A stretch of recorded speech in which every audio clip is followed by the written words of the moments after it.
بسم اللہ الرحمن الرحیم۔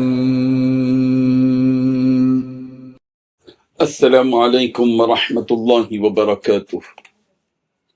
الحمد للہ وکفی وسلام علی عبادہ الذین اصطفی، اما بعد۔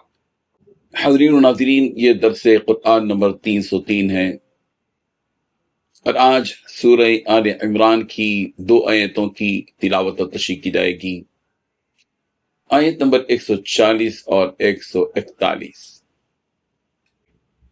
اعوذ باللہ من الشیطان الرجیم، بسم اللہ الرحمن الرحیم۔ إن يمسسكم قرح فقد مس القوم قرح مثله وتلك الأيام نداولها بين الناس وَلِيَعْلَمَ اللَّهُ الَّذِينَ آمَنُوا وَيَتَّخِذَ مِنكُمْ شُهَدَاءَ وَاللَّهُ لَا يُحِبُّ الظَّالِمِينَ وَلِيُمَحِّصَ اللَّهُ الَّذِينَ آمَنُوا وَيَمْحَقَ الْكَافِرِينَ۔ صدق اللہ العظیم۔ لفظی ترجمہ یوں ہے، یمسسکم، اگر تم کو پہنچے، قرح، کوئی زخم، فقد مس القوم، تو تحقیق پہنچ چکا ہے اس کافر قوم کو بھی، قرح، زخم، مثلہ، اسی کے مثل، وتلک الایام، اور یہ دن، نداولها، ہم ان کو باری باری بدلتے رہتے ہیں، بین الناس، لوگوں کے درمیان، وَلِيَعْلَمَ اللَّهُ الَّذِينَ، اور تاکہ جان لے اللہ ان لوگوں کو جو آمنوا، ایمان لائے، وَيَتَّخِذَ، اور تاکہ بنائے، منکم، تم میں سے کچھ کو، شہداء، شہید، واللہ لا يحب، اور اللہ پسند نہیں کرتا، الظالمین، ظالموں کو، وَلِيُمَحِّصَ اللَّهُ الَّذِينَ، اور تاکہ پاک صاف کر دے اللہ ان لوگوں کو جو آمنوا، ایمان لائے، وَيَمْحَقَ الْكَافِرِينَ، اور مٹا دے کافروں کو۔ ترجمہ یوں ہے، اگر تمہیں ایک زخم لگا ہے تو ان لوگوں کو بھی اسی جیسا زخم پہلے لگ چکا ہے۔ یہ تو آتے جاتے دن ہیں جنہیں ہم لوگوں کے درمیان باری باری بدلتے رہتے ہیں، اور مقصد یہ تھا کہ اللہ ایمان لانے والوں کو جانچ لے اور تم میں سے کچھ لوگوں کو شہید قرار دے۔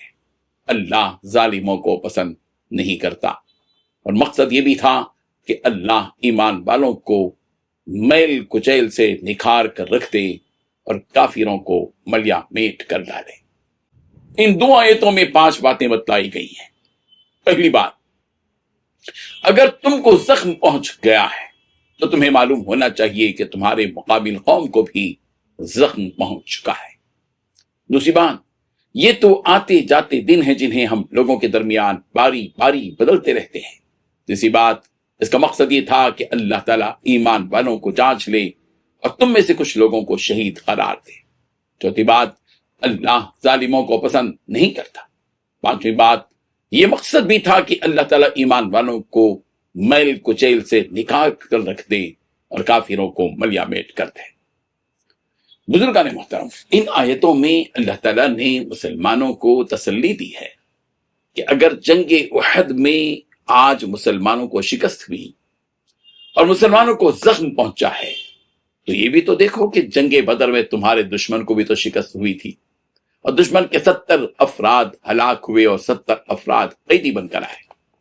اس شکست کی وجہ سے تمہیں غم زدہ ہونے اور گھبراہٹ کا شکار ہونے کی کیا ضرورت ہے؟